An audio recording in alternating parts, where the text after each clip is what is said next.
so many people will try to love you in your life, but they will waste your time if you let them. Like, it just really depends on like who you invite into that. Like, you could date people that love you, but they will spend years and years not giving you what you want because it doesn't come natural to them, and they don't want to make those sacrifices or the compromise. Jamie is that guy.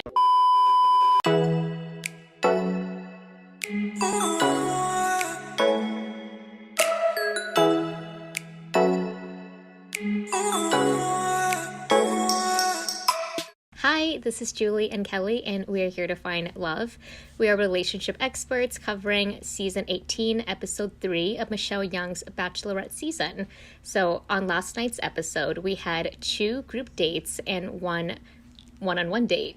Amongst other things, we're going to talk about Michelle's really powerful poem about race and dating and how our Bachelor bracket is going. We're going to dive right in with the whole Peter Will drama. I know you have your thoughts about Peter and his toxic masculinity, weird, like, red pill date vibes. Vibes, totally. I mean, this episode was so... Yeah, this episode was very, I guess, villain heavy. Like, both of those 2 group dates got a lot of heavy villain action, although both of those villains ended up going home at the end of the episode. Villain number 1 being Peter and villain number 2 being Jamie. So I was happy to see they both went home. With the Peter situation, you know, just the guy he was bickering with, Will, both of the 2 of them, honestly, when they were, like, going at it with each other, the 2 of them were just, like, really just sniping at each other and just trying to, like, one-up each other with, like, mean one-liners. I was like, y'all, this is so embarrassing. This is my advice as a dating coach and as a friend to anyone watching. Like, if you ever see people going at each other like that, or you see someone going at another person, sniping at another person that way, just peace out. Because the thing is, like, they're eventually gonna redirect that same energy at you, right? As soon as you do something that pisses Peter off, as soon as Michelle does something that makes Peter unhappy, he would direct that same energy at her. That is not specific to Will. It wasn't like Will is such a terrible person and that's why Peter was, like, going at Will. You know that both of those 2 will behave that way with anyone who pisses them off. And that's the thing. It's like, you know, you just don't want to be with people who are going to have that kind of, like, weird, kind of just, like, random rage, cruelty, spitefulness type of reaction anytime you do something that makes them upset. That's not the kind of person you ever want to hang out with. So I feel like with Peter, I mean, we didn't ever get to see why Michelle sent him home. But I do think with that type of person, as soon as you see that type of just, like, weird, mean spitefulness, it's like, ugh, bye. Even if they're not pointing it at you, they will point it at you eventually. We all deal with conflict resolution differently, and the world is big enough where, like, if you're dating someone that displays a lot of anger and a lot of, like, pettiness with the way that they view conflict, the way that they fight, there will be someone else that can actually be healthy and communicate and own up to when they're doing something wrong. Like, him throwing the jacket, like, into the pool was so immature. I could see why Will's feelings were so hurt. It's just, like, the way that they were just kind of, like, combating at each other. I was like, this is very, like, elementary. This is very indicative of, like, their conflict style and how they choose to, like, get into those type of, like, arguments and how they can rise above it or, like, really bottom out. So when I saw that, I was like, ugh, this is just, like, really icky to watch. I'm glad Michelle saw the red flag and she was like, I'm not going to work with it. I'm just going to, like, send it home. Yeah, totally. I completely agree. I will say one thing that was kind of, I would even say, more upsetting. I mean, the both of those 2 bickering was awful. Yeah, Peter throwing the jacket in the water. It was just again, it's just like, it's like very random, wanton, spiteful cruelty. That's just so unnecessary. It's like you're slightly pissed off at this guy, and so you're gonna just, like, materially ruin his, like, one, a piece of property that he owns, but 2, just, like, you know, it's just taking it too far. It's so unnecessary. And you know, that's the thing. It's like part of, like, like that cruelty is part of it. Like it wasn't that he wanted to hurt Will. It was like he wanted to be hurtful. Like that's what he wanted. And that's the thing. That's the part of it. It's like, ooh, you do not want to be with someone who enjoys hurting people. Like it's just that's just not, it's not even a red flag. It's just like a deal breaker. It's like, don't have that kind of energy in your life.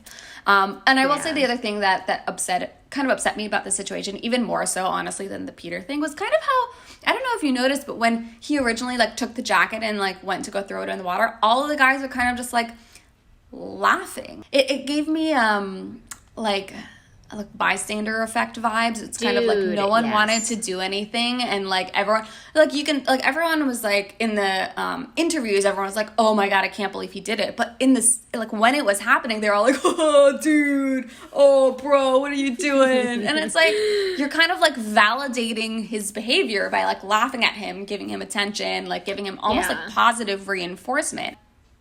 That's the thing. It's like, if you respond to bad behavior by like being like, oh my god, I can't believe you rascal, I can't believe you're getting up to that. That's validation, right? That makes that person think that, okay, I should keep doing this because people think I'm funny, people think I'm interesting, people think I'm badass or whatever.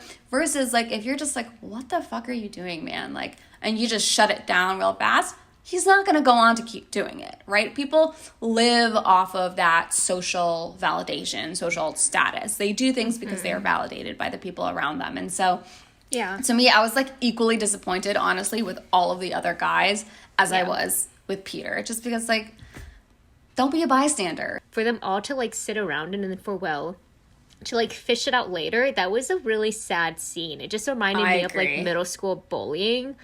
Of, like, the kid that's getting picked on, like, picking up his backpack after a fight or something and no one's there to help him.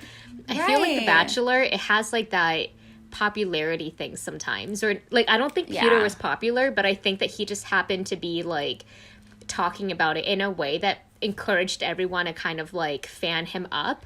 And then Will, you know, came back from a date, so he's already singled out because of the one-on-one date. And, like, you know, he had to deal with that himself and he talked to the producer, but that's still not enough, like, support. Yeah, the other thing is just, I was just a little surprised that everyone was like, Will, don't say anything to Michelle. Don't say anything to Michelle. Like, that to me was just a little bit like, you know, if I was Michelle watching this back later, I would just be a little bit like, you guys were going to let me date this psychopath? Like, no one was going to tell me that Peter was, like, clearly, like, this, like, weird, spiteful jerk, like, man-child. Dude. No one was gonna tell me that. I would just be a little bit, like, upset with the rest of the guys. Like, those are all guys that I'm seriously dating, and no one wanted to protect me from, like, having to interact with this, like, clearly just, like, this guy. He's just, like, out to hurt anybody who pisses him off even a little bit. Like, ugh. So I would be a little bit upset with the guys as well, honestly, if I was Michelle watching this back. But at least he's gone, so we won't find out, like, how that would have panned out, but he's already gone. As was our second villain, which brings us to Jamie. I really loved how Michelle casually was like, well, Jamie was the one that brought it up. And it was really surprising because Rick was like, I would assume that if it was Jamie, he would have, like, owned that. He would have come out and been like, guys, that's my bad. I was responsible for that comment. I was responsible for, like, the events that transpired the last rose ceremony. And it was just, again, really, really nice to see Michelle just really skillfully pick out that was a red flag. And not just a red flag, like you said, up, Kelly. Drop them away. Drop him. She was like, that's a deal breaker. For someone to, like, not even have the confidence to say that comment with their chest. What did you think about, like, how Jamie handled the situation when people were confronting him and calling him out and he had to kind of speak his case? Oh my gosh. It was so kind of bad. funny. I was like, wow, look at this guy just, like, completely, like, talking and like, kind of like just, like, deflecting everything. Yeah. Deflecting all the questions, like, kind of like I just, you had brought this up, Julie, when we were talking earlier, but, like, you can kind of tell that he doesn't really think he did anything wrong. You know, he, like, I bet he, you know, I don't know if y'all noticed, but they didn't show anything that he said in the car ride home. After she sent him home, they like didn't let him say anything else. They didn't include any of his other interviews or whatever. And I bet that's probably because he like walked out being like, oh, well, like Michelle wasn't that great anyway. And like, whatever, like these people are clearly like, she's so gullible that she would fall for like what all of these guys said. Like clearly I was telling the truth. And it's like, I mean, Kelly, she was on spring break, you know, she's not taking the experience seriously. Yeah. Oh my freaking She can't gosh, see a man in front of her. Yeah, she has a bad picker, Kelly, apparently. Like when he left, he just probably turned on Michelle completely. Like you can just tell that he is the kind of person that who will just spin reality to make himself look good, which is exactly what he did with this whole calling her question into character thing. Like he just spun the whole like series of events into a thing that would make him look good, make her look bad, make the guys look bad. And you can tell that he's never gonna admit that he did something wrong, that he lied to everybody. He's never gonna admit that. You can tell. Like, I mean, Jamie, you can prove me wrong. Come on social media and apologize for your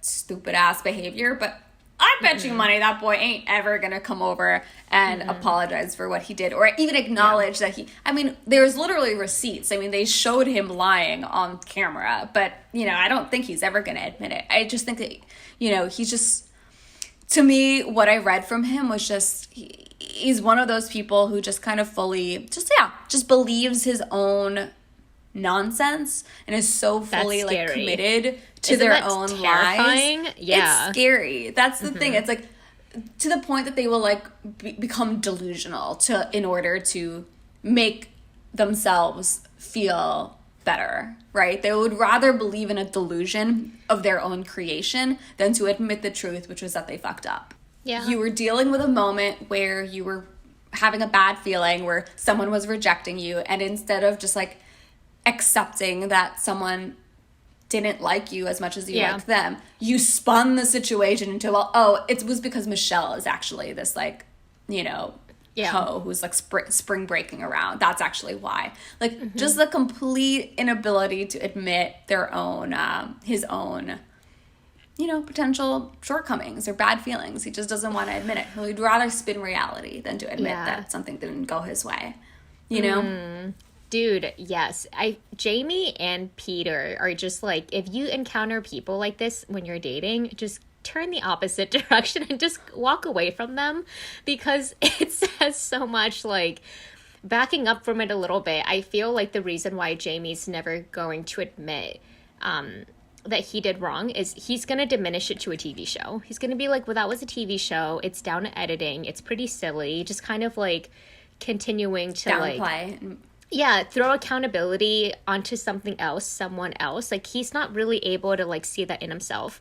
And, like, thinking about it now, like, I think he saw the show more so as, like, a conquest of, like, I need to get Michelle, not I need to, like, see if we have chemistry. I need to see if we can, like, if I can boo her over very, like, gently. Like, I think Brandon and Nate and Rodney, those are three guys, when you're with them, it's like, wow, they're so present to the experience of connecting with Michelle. I felt like Jamie was kind of like pleading his case. He was like, you know, like, I have this crazy life. I'm like the CEO. It's very like external focused. So like, this makes me think more so to the fact that he controls the experience versus like surrendering to the experience. And like, there's an element of like, I don't think he's like inherently a bad person, but I do think he's manipulative because he can't be vulnerable.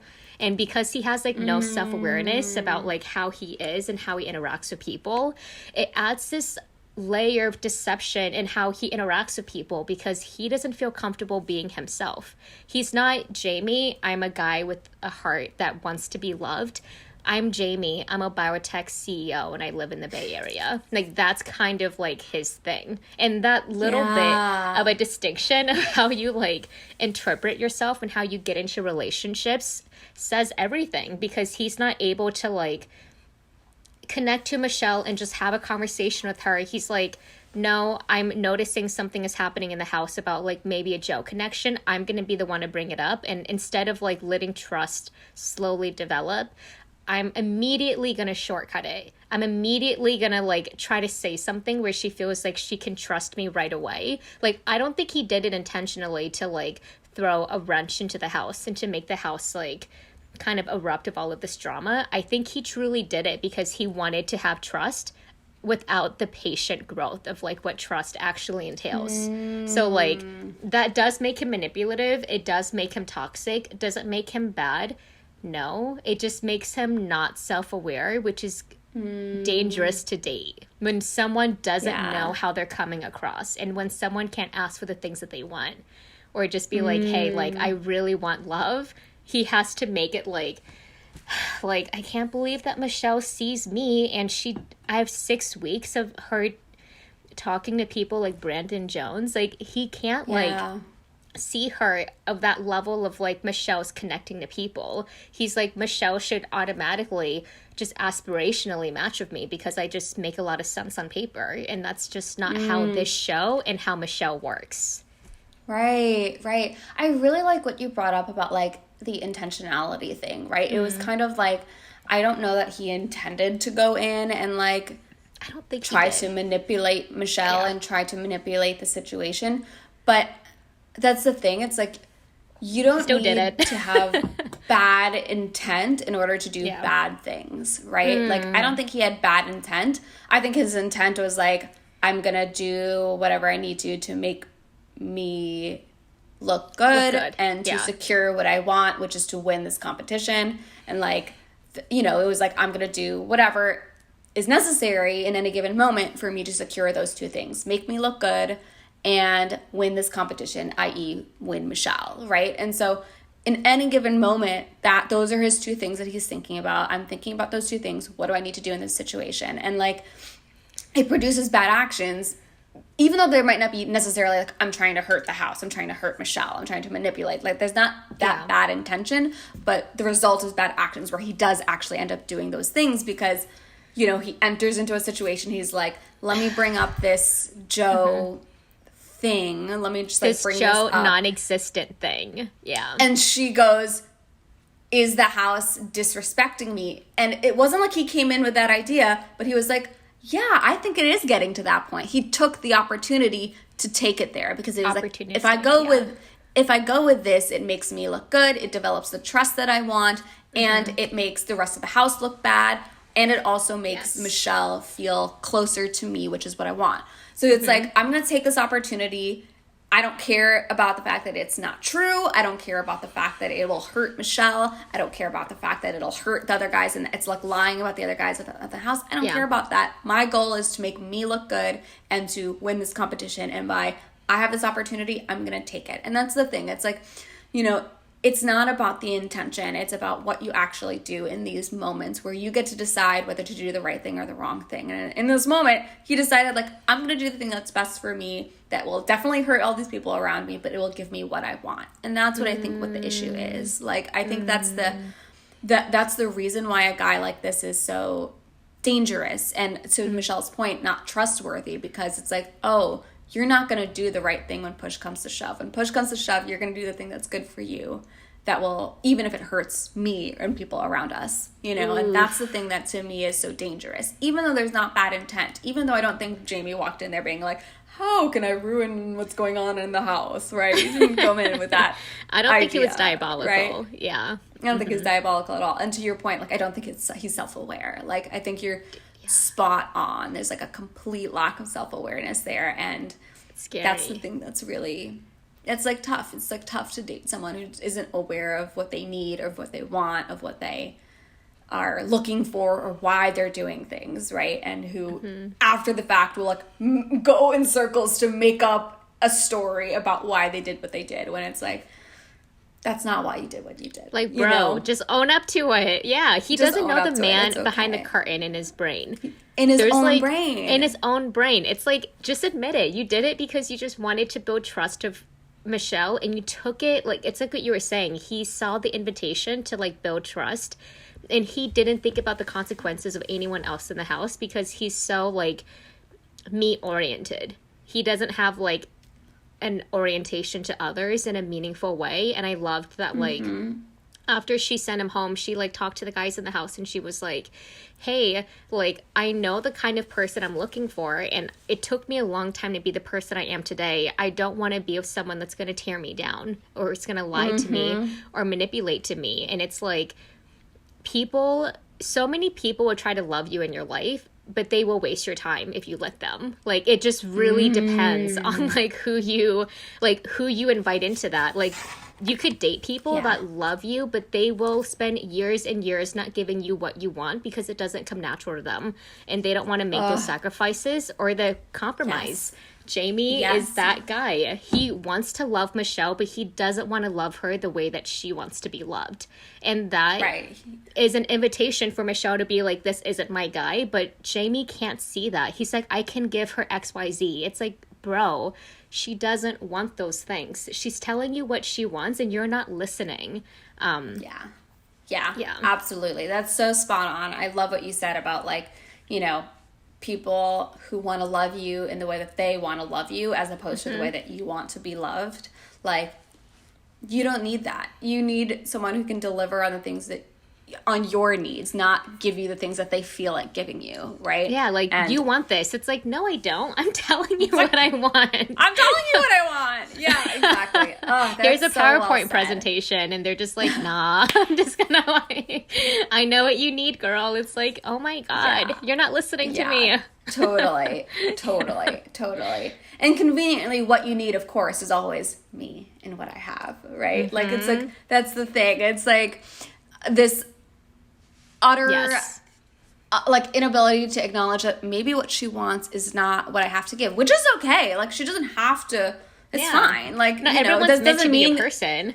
Yeah. Right. That doesn't mean that you're less of a great guy, or it doesn't mean that you have less to offer. It just means that what you have to offer is not what she's looking for. It doesn't mean that she's this spring breaker who doesn't know what's in front of her. No, it's like she sees what's in front of her and she doesn't like it. Like, it's okay. That's okay. She doesn't want to date you. Like, why you have to put her down just because she doesn't want to date you? It's so unnecessary, right? He goes like, it's a bit of a turn off. I'm like, huh? Like, it's a turn off that she has needs and desires that don't include the things that don't include you. That's a turn off. Like, get out of here. Like, that is, by the way, also like a very bad, like, if someone, again, it's like, you need to be okay with people with it not always being about you. You know, you need to be okay with that. And like, if someone is not picking up what you're putting down, that doesn't mean they're a bad person. That doesn't mean you're not a bad person. It just means it ain't this. Like, it ain't for you. And that's cool. Just like, cool. Lovingly just wish them well on their journey and then diverge peacefully. I never understand. Like kind of going back and wanting to hurt the person and or seeing what happened as like a regret or like a waste of time or like, I can't believe I was that person. There's so much like negativity when you see it that way of like, I hated the person I was when I was dating them. It's like, how can you say that about yourself? You chose them. You wanted it. So then just be okay with you growing out of that and them growing out of that and just move on to the next thing. It could really just be as peaceful as letting it flow through you. As peaceful as that. As peaceful as that. I love that. Okay, we've given Jamie a lot of airtime. Let's move on to like some positive stuff. I mean, there was positive stuff in this episode. I mean, so her one-on-one with Rodney, super cute. So cute. Like, I love Rodney. I thought their date was super. It was just fun. It was flirty. It was. They had like good like goofy vibes, but I also thought they had some good like sexual energy too when they kissed. I thought I was like, I have some regrets because I do not have Rodney in my top 4 in our bracket, so I'm a little freaked out. I'm like, what was I thinking? But I kept Rick in my top 4. I thought about putting Rodney in there.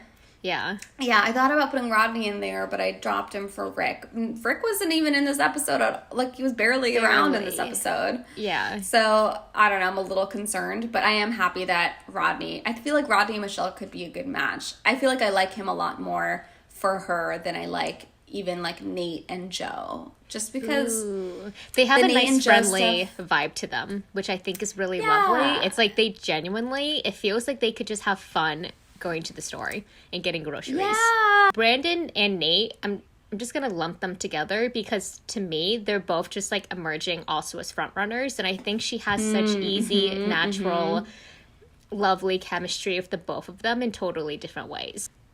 Yeah, I think those are two really strong contenders. I'm very happy that you brought up the Brandon Jones thing to me in the first episode, because I would not have, I don't know, I didn't pick up the Brandon thing. I still don't get the Brandon thing. Although I thought he was very cute this episode. I thought he was a lot more natural this episode. Like, he wasn't just trying to like drop lines. Like, I felt like he was finally like easing into just like actually connecting with Michelle, which was like really nice to see. Like that, I feel like I like him a lot more now, and I have a lot more kind of like faith in the two of them now than I did. Like last week, I was like, "What are you doing, Brandon? You're just like spewing these weird." Yeah, his come on lines completely turned you off. Too much. I still have faith in Brandon. It hasn't been misplaced yet. Yeah, if I had to re-choose my top 4, I mean,